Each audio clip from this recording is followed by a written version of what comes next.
Forget the creative process for a moment. Do you want to know how to just physically put a simple short film production together? Getting the people, the locations, all the hundreds and odds and ends together to make just a simple 5-minute short film, it can be a really daunting task. In this video, I'm going to show all the nuts and bolts of that process that I just went through for my new short film, Last Laugh Inc., and I'm gonna give you my simple film production binder template, so you'll be able to organize your own short film productions in a snap. I want you to see that the process is repeatable and really not that scary once you get going.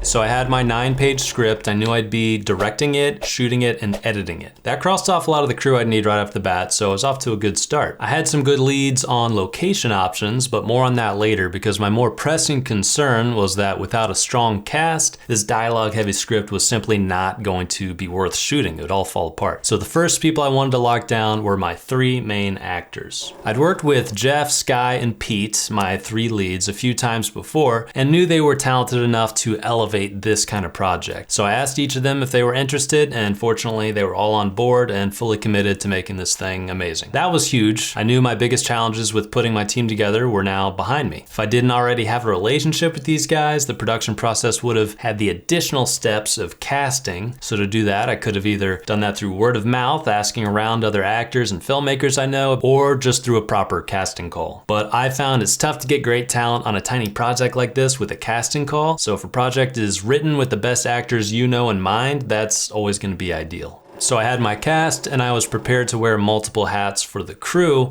but I didn't want to produce this thing alone. So it was time to find a producer to help organize and problem solve this whole production, as well as free up some bandwidth for me on the creative and technical jobs I had of directing and shooting this thing. I drew up a short list of names. They were friends of mine who had either produced films before or who I trusted as just general problem solvers. Being a producer, especially in this kind of project where the duties would be more in line with a combo UPM and AD than say a line producer, would require mostly common sense, anticipating needs, organizational skills, and problem solving. So film experience wasn't strictly necessary because I could just fill those gaps myself. And before I could reach out to anyone on my list, my friend Jesse, who's never produced before, mentioned he was eager to try his hand producing some short films. I trusted him in the qualities I just listed, so on the spot I just offered him the job and he took it. Fortunately, this worked out well. After he read the script, the first thing Jesse and I did was have a meeting to figure out what our biggest challenges were gonna be, what some deadlines should be to solve them, and how we could divide the labor between us. I was gonna be self-funding the budget, and since I was making the film mainly for this channel and for fun, my original goal was to bring this short in at like $800. And at this point,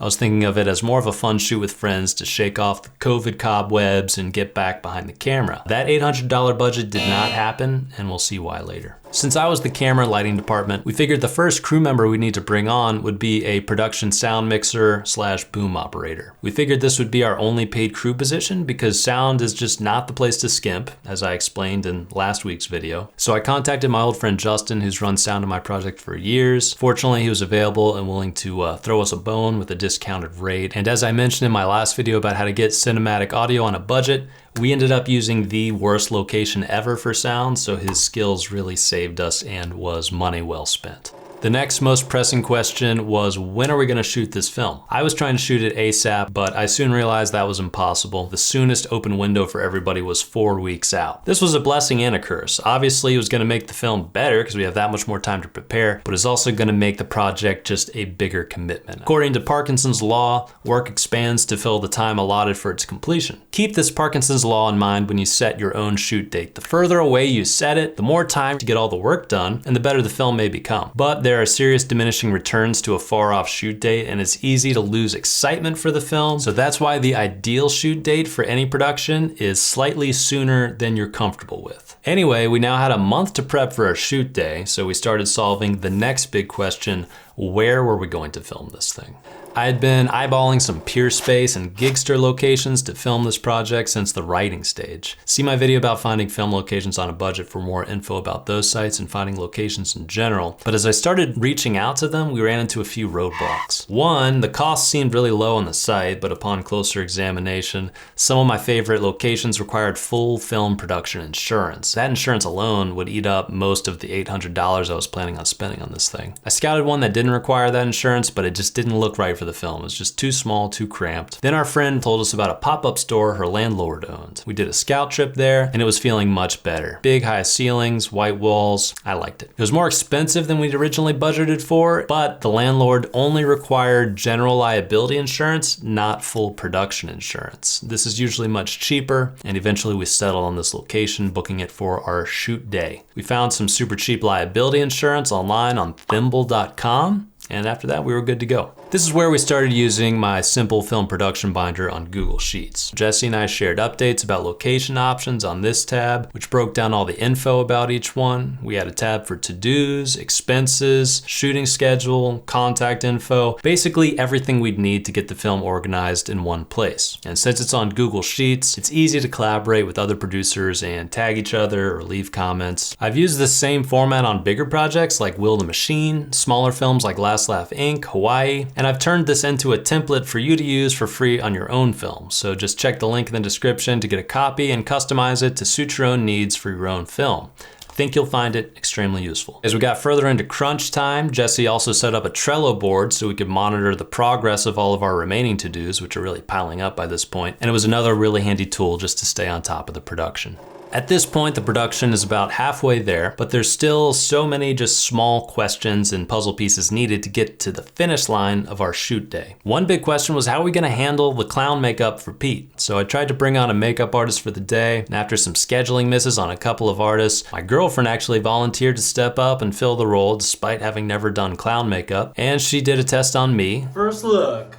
Oh, that looks great, whoa. She also made this amazing flower memorial for the film, so thank you, Tony. The script also called for a lot of very specific props and wardrobe pieces that we'd have to obtain, so in order to keep the budget as low as possible, I planned to do the classic move of buying as many of those items as I could from Amazon or Target, and then returning them after the shoot. Then I want a refund. You may be asking, but Kent, is this ethical? The answer is yes, as long as the film turns out good. So I put an Amazon list together of everything I needed for the short, and I planned to buy them all about 2 weeks before the shoot date, just to give myself some time to return everything after the shoot, but also replace anything if it got lost in shipping before the shoot. Here's a status update video I recorded in the midst of this stage of producing the film, where it really felt like I was in the thick of everything. I'm worried about the subjects getting completely backlit and looking awful. Color temperature of the lighting inside not matching. Can't see it, but the floor is just littered with random from Amazon. Blazers here, 2 different sizes, just in case one doesn't fit well. Tags are staying on because they're obviously getting returns at Target. Got Ronnie's jacket from a Goodwill outlet store, only $4. Got the clown makeup, not sure at this point who's gonna be doing the clown makeup. I got this sick vape.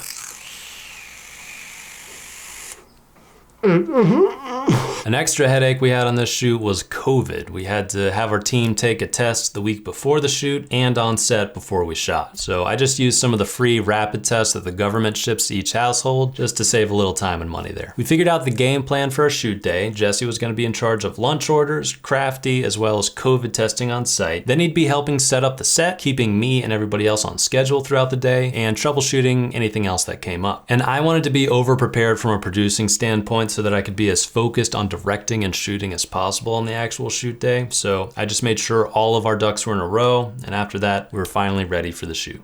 All we did at this point was just execute our plan. Some fun changes to the plan that came up on shoot day, as they always do. For example, my makeup artist girlfriend ended up doubling as an assistant camera for most of the day, running our slate, which was super helpful. Soft sticks. I started falling behind schedule, so in the middle of the day I had to cut a few unnecessary shots, and then that got us back on schedule. But my favorite of all was our actor friend Tony Manna happened to walk by the set as we were filming our last shots, so we went out and grabbed him and decided to just throw him in the film as a second customer. We had to like workshop his line on the spot, and we all figured it out together. Oh, your mom, that's good. I do like blonde. Do you guys Dead have blonde baby. jokes and stuff? Yeah, you got the new blonde stuff? Yeah, I like that. So being able to adapt to challenges or opportunities like that, big part of being a good producer. So we finished our shoot just about on time. We shot the credits scene. We shot some pics for the poster, and then we packed everything up and left our set spotless. The following night, just me, Jesse, and Sky, we filmed the post-credits scene at Jeff's house, and then that was it. After returning about $700 worth of props and wardrobe, We can offer you store credit. I started editing. I've been working as a professional editor for a while now, so I felt very comfortable handling most areas of post myself, and this edit in particular came together really quickly. After showing a few people, getting some feedback, I felt confident and ready to lock the edit and send it to color. To make up for my lack of real lighting on set, except for these little softbox lights, I made sure to get a great colorist on board to clean everything up, make the visuals pop more. My friend Casey, who colored my short film Hawaii, agreed to step up to the plate again, and he gave it a polish that really saved me in a few areas. For example, we discovered the mixed color temperatures from different lighting sources were wreaking havoc on the white walls in a few setups, or when an actor's face wasn't exposed quite as bright as I wanted, we were able to bring that up. So all that was left after that was a little VFX to change the store sign, which I managed to do myself, the sound mix and sound design, which I also did, and then the film was done. The total cost for the film was $1,850, and the total time from finishing the script to finishing the entire film was exactly 10 weeks. The biggest expenses by far for the film were the location and the generously discounted day rates for our production sound mixer and colorist. So even though this budget ended up being $1,000 more than my original goal, these expenses were absolutely necessary, especially as I got more serious about the project and its potential. And I feel that I was still extremely cost effective producing this thing. So that's my credo, no regrets. the whole process really just comes down to problem solving, one problem at a time. But when you're at the bottom of a short film mountain, that climb up can look really overwhelming, I know. So that's why I want you to go to the description and download my production binder to help you get all your problems just written out somewhere. Because once you do that, you'll see that this big scary film you want to produce is now nothing more than just another list of things to get done. Thanks for watching.